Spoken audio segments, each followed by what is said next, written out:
You know, success is something that is for many just mysterious. How do you become successful? How do you walk in success? I believe that God has given us supernatural keys to success, and so part of that is just being able to sense the nuances of change and knowing how things progress and how things move along in a nice fashion, a nice flow. But there's something that I ran across in the scriptures that I want to show you. But before I do that, I want to tell you a little story. There's a story of a frog and a scorpion, and some of you may have already heard this story before, but I think it's good to talk about it. This frog the scorpion wanted to go across the creek, and he didn't have a way across the creek because he couldn't swim. And so he sees a frog in the water, and he says, "Hey, Mr. Frog, can you take me across the river, across the creek?" And the frog says, "No, I can't take you across the river because as soon as you get on my back, as soon as you get close to me, you're going to sting me." And he says, "No, I promise, Mr. Frog, I won't sting you. I won't do that. I need to get across the water." And he goes, "Well, when I start swimming, you may get across the water, and then when you get off, you'll sting me." He goes, "No, I really need to get across the water. I promise I will not sting you. I promise that I will not do anything to hurt you." So the frog says, "Okay, yeah, go ahead and jump on my back." And the frog starts to swim across the water, and he's just about halfway across the river, across the creek, and all of a sudden he feels a stinger in his back. And he looks back, and there the scorpion has stung him, and the scorpion has this big smile on his face. And as the frog is feeling a paralysis in his body, his limbs are getting stiff, and he starts to slowly sink. And he says, You idiot, why did you sting me?" And this is what the response of the scorpion was: "I don't know, it's just my nature, it's what I do." And so what I realize is that there's things in us that are in our nature, the things that we just do. There's things that are embedded in our DNA that we must live those things out. We must manifest those things. And just in the same way that the frog has a DNA, has a certain nature, in the same way that the scorpion has a certain nature, you have a certain nature. And we know that God has given us his nature. We have the divine nature. But there's certain things that are just written in you for a reason. There's certain desires that are written in you for a reason. There's certain passions that are written in you for a reason. God gave those to you. And so I want to encourage you not to hide those things, not to push them to the side, but allow them to come forward, allow them to come up. Now, of course, we don't want you running around stinging people, because that's not the point of the story. The point of the story is that there's a nature inside of you, something that you need to obey, something that you need to walk out. And if you realize that, you realize how to tap into that nature and how to walk in that and bring that in conjunction with what God has given you, then you will find yourself in a track of success that is mind-blowing, that is transforming in every way, and will change the world around you. Now, in this, I found that there's an intelligence in us, and it's emotional intelligence, and that's usually what either allows us to move into that nature and or keeps us from walking in the fullness of that nature, whatever God has given us, the skill set, the ability, the talents. And so there are 4 aspects of emotional intelligence that I believe works with God. And those same 4 aspects will not work with God. And those are the very reasons people get promoted, and these are very reasons people don't get promoted. Like I said, they're nuances. They're small little things that we may know and we may not pay attention to, but if we learn to recognize and we learn to change them in us and develop them in us, then we will become more successful. Now there's the first one. It's again social intelligence, the emotional intelligence. We have 4 aspects, and the first is self-awareness. We need to be aware of ourselves. Self-awareness is the ability to recognize your emotions, your skills, your ability. If you don't know yourself, then people aren't going to recognize yourself. I love what Jesus said to his disciples when he was about to be revealed. He was going to reveal himself in a larger way to the world. He asked his disciples, he said, "Who do men say that I am?" Who do men say that I am? Who do men say? Now that's important that we know that Jesus is asking this question, but he says something in the middle. He says, "Who do men say that I, the Son of Man, am?" So we know that he knows himself. But he wants to know, what do other people see about me? And so self-awareness is extremely important, that you know yourself. You know who you are. You know what you're doing. You know what you're called to do. You know what your purpose is. And you know what your plan is. And so it's important that you have a complete understanding of self-awareness. The second one is self-regulation. Know how to control yourself. Know how to manage yourself. The ability to choose how you think, how we feel, and the actions we take.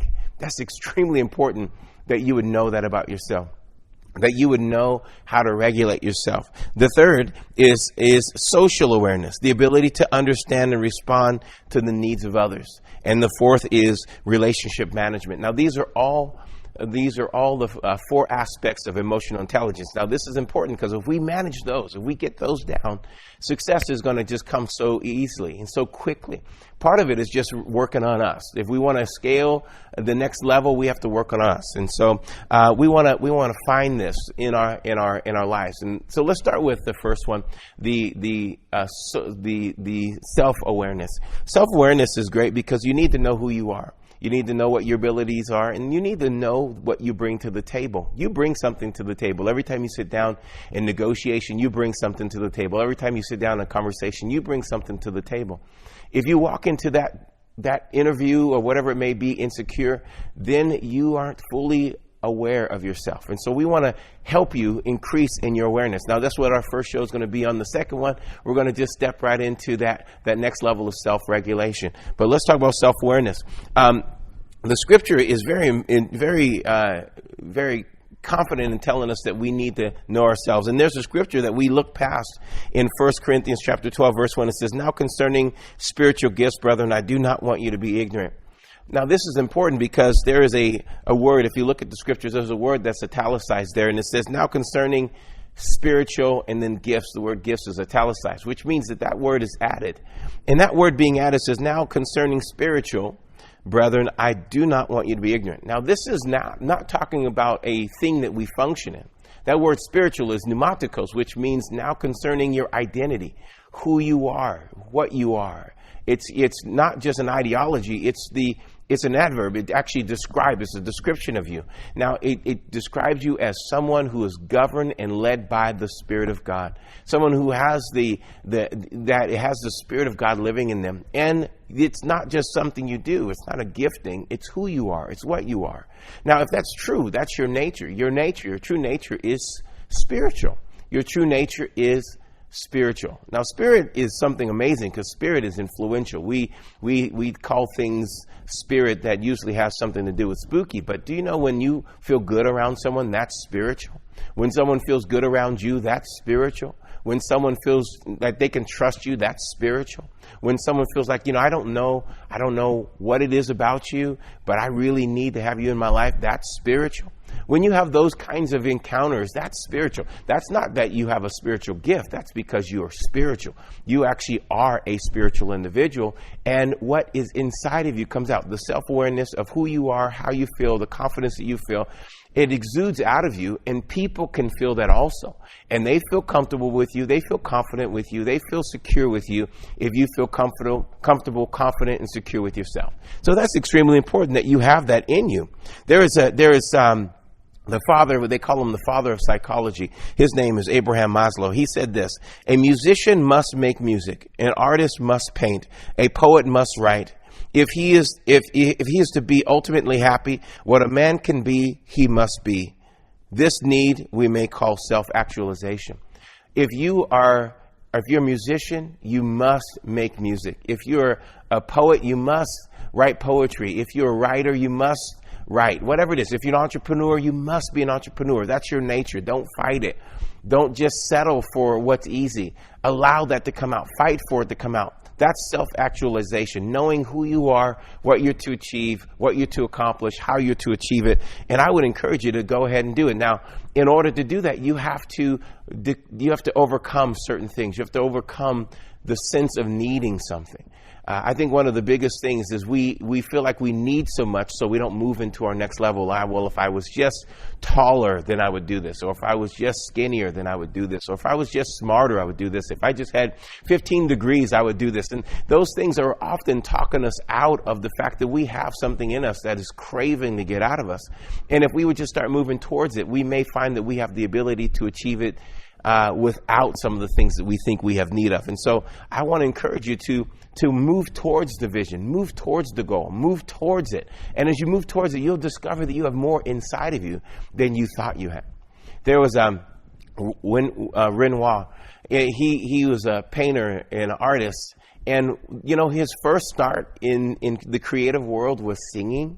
I didn't know that about him, but he was innately an artist. And so he started off as a singer, but his family didn't have any money, so they couldn't send him to further his education in singing and further his talent in singing.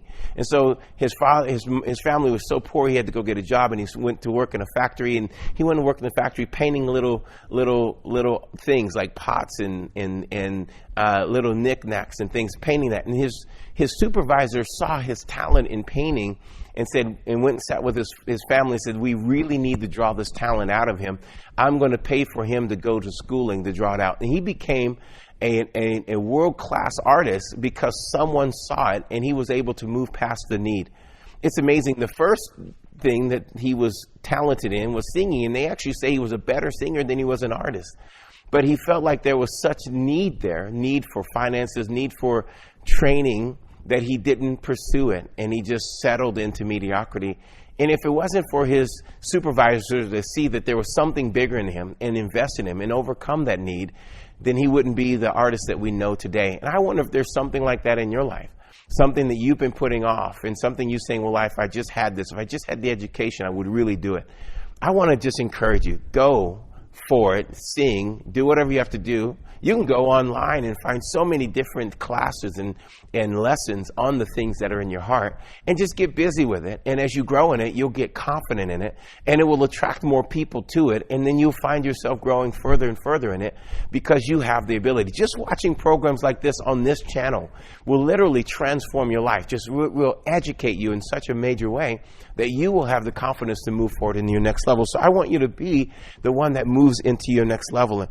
Philippians chapter 4:19 says this, and my God shall supply all your needs according to his riches in glory by Christ Jesus. I want you to know this is important, that if you're going to overcome the idea that you have needs, I would do that if I didn't have this need. Well, you need to just think of that, what I just said, that God has already supplied all of your needs according to his riches and according to his glory. So if you realize all my needs are handled, everything that I need, everything that I want, everything that I've ever desired is already been given to me. All I have to do is move forward on it. All I have to do is go out and make something happen.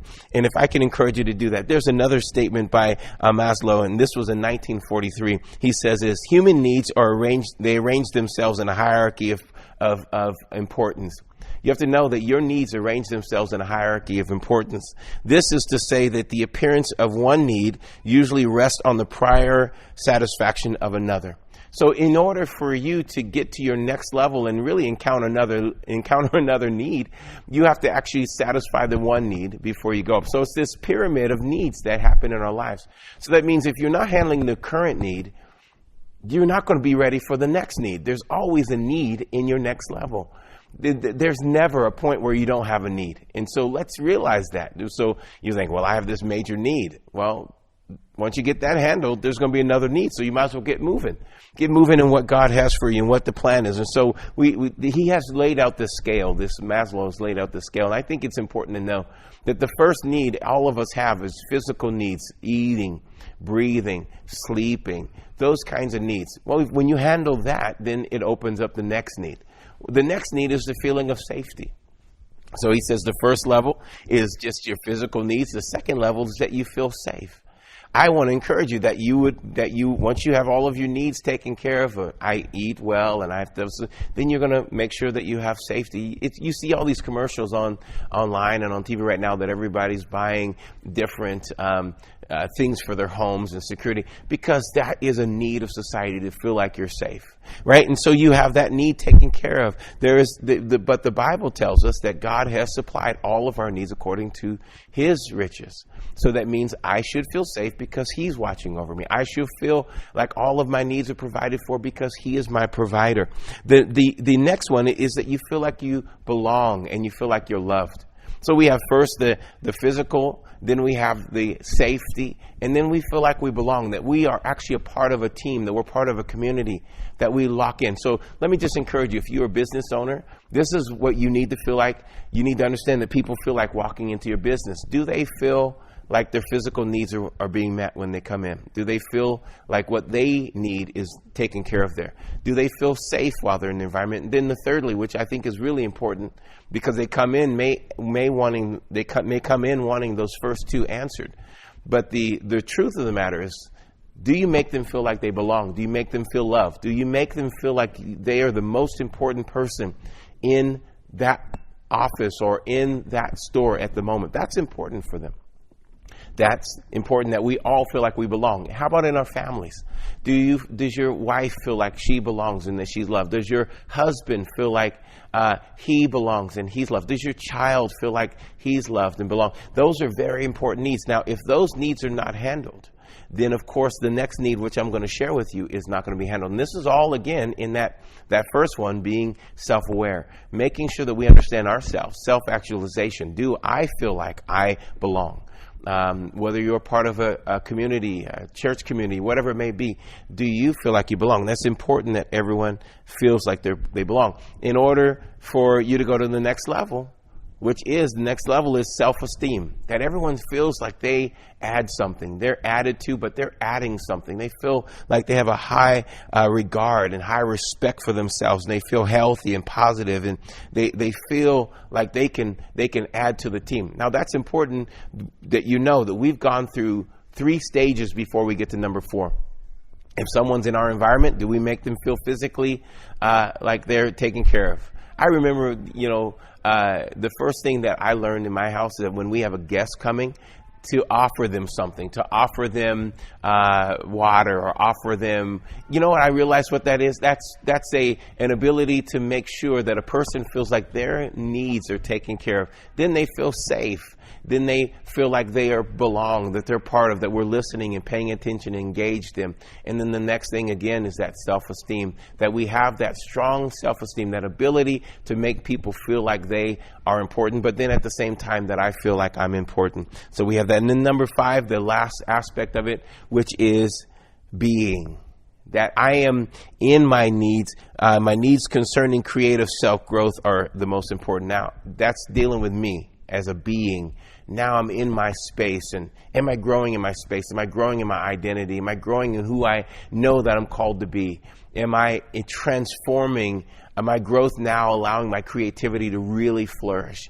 Am I now going from one level of skill set to another level of skill set? Now, I can't get there. That's 4 stages before I get to the place where I feel like I'm really growing in my creativity. I need to have those other needs handled. Now, that's important that we know that. So if you feel like you're not growing, maybe it's because you don't have some of those other needs handled. Maybe it's because you don't actually have some of those other things taking place in your life. And so you want to make sure that you handle those areas.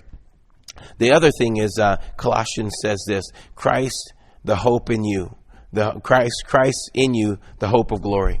You have to understand that there is hope inside of you. And when you engage other people, that they're going to feel that hope inside of you. So your self-awareness will make them feel like they have hope. That's going to be extremely important for your next level of success, that people feel hopeful around you. They feel like they can win. They feel like they can overcome. They feel like they are better because they met you. They feel like they're successful because they know you. And the more you help people engage that, the more people will want to be in your life. Jesus had this fully operating in his life. For him to walk up to someone and say, follow me, and I'll make you fishers of men. For him to be able to do that and people to lay down everything, do you know how self-aware Jesus had to be? To know that he is the Son of the living God, to know that his words have the impact and the ability to draw people into his mandate and his mission and his purpose. I think there's this mindset that no one wants to be involved in your purpose in this earth. I just want to challenge that. I've heard someone say that to me yesterday. Well, people aren't really engaged in your vision and other people's visions. I just feel like that's got to change if that's true. I don't know if that should be true, because the world is made of people who have a passion for something and people who get behind it. The world is made of those who are leading and those who are charging with them. The team coming together, whether it's the basketball team or the football team, or it's all about people coming together in one passion, one heart, one mindset, one desire, one framework, and moving towards it. So I want to encourage you that your dream is that important as well. that people would come and link arms with you. That's the word collaboration that we're hearing. It's the word collective that we're hearing. It's very vital part of society. And your dream, your vision, your hope, the hope that's in you is important. And it's important that you share that hope and that people know it. I want to just encourage you that there is more for you in this season, if you will just lock into your self-confidence and being confident in who you are and what you have and what you can bring. And I know it sounds like a little bit of a rah-rah session, and maybe it is. Maybe it is. Maybe it's what you needed. It's the fact that you need motivation. And I know that some people say, well, motivation is just, it's just short-lived. It's true, motivation is short-lived, but it doesn't mean we shouldn't have it. We should have motivation every day. There should be something that motivates you every single day, that makes you say, the reason I'm going to overcome this need is because I want to overcome the next need, and I want to help other people overcome their needs. So I want to encourage you, God has a plan for you. You are already spiritual. You have the ability to influence others. Do you know that the word influence from the from the Webster's dictionary, I read a dictionary, it's a 1828 dictionary, and it says then the word influence means to subtly inflow. It's a spiritual inflow that is too subtle to be detected. You have that. That's what that word spiritual means, pneumatikos. It means you have an influence in you that is able to seep into other people's hearts. So when you get around someone and they make you feel hopeful, that's influence seeping into your heart. When you get around others and you are able to make them feel hopeful, that's your influence seeping into them. That's your self-awareness seeping into them. So be confident, be courageous, be bold, be strong. Make up in your mind that you're going to actually make a difference in this world, and that your life is going to be worth noting. Your life is going to be worth talking about because God has made you in His image and His likeness. I want to finish this session with a thought. There's a great communicator. His name is Zig Ziglar. Zig Ziglar, he was walking down the road, and as he was walking down the road, he walked past this man that was begging. His plate was out in front, and he was begging, and he had a sign saying, as you give into my poverty, I will give you a pencil. So Zig Ziglar walked by, and he takes out some money, and he puts into the hat, and he keeps on walking, and he gets just a few paces away, and he stops. And he turns around, and he comes back to the beggar, and he goes, can I have my pencil, please? And the beggar was shocked because most people just do what he did. He just throws the money in and just keep on walking. But he comes back and he asks for the pencil. And so the beggar gives him the pencil, and he as Zig Ziglar is taking the pencil, he looks at the man and he says, now, he goes, you just gave me a pencil. He goes, yes, that's right. And he goes, and I gave you money. He goes, that's true. He goes, now, so that means you just exchanged money for the pencil. And the beggar says, that's right. And then he looks at the beggar and he says, that means you're not a beggar. It means you're a businessman. You're just like me. You exchange a pencil for income. And then he just takes the pencil and he walks off. A few years later, this Zig Ziglar is communicating somewhere, and someone comes up to him all nicely dressed in a nice suit and nice tie, nicely shaven. And the gentleman comes up to Zig Ziglar and he says, you may not remember me. And he tells him this story that I just told you. He says, you walked away from me that day, and the only thing that played in my mind was, I'm a businessman just like you. I'm a businessman just like you. I'm a businessman just like you. And that turned his self-awareness into being, I'm not a beggar, I'm a businessman. I'm not a beggar, I'm a businessman. He says, now I have this company that produces and sells pencils. I'm a successful businessman. I'm no longer a beggar. I'm a successful businessman, and I sell pencils. That was just one little encounter with Zig Ziglar, changing the identity of a person, changing the self-awareness of a person just by one statement. You're a businessman just like me. I just bought a pencil from you. And from this moment on, your life is going to be different. I want to be that Zig Ziglar for you today. You're a businessman. You're an artist. You're a creator. There's something inside of you that needs to be awakened. And I speak to that awakening right now, that you would awaken to that. If you're a musician, you must make music. If you're an artist, you must do art. If you're a businessman, you must do business. I'm so glad that you tuned in with us today. I'm so glad that you connected. Hey, join us in this next program. It's going to be great. We're going to talk about this self-regulation. It's going to be an awesome time. Don't miss it. We have 4 programs talking about emotional intelligence. I want to also encourage you to go to my website, tracyarmstrong.com.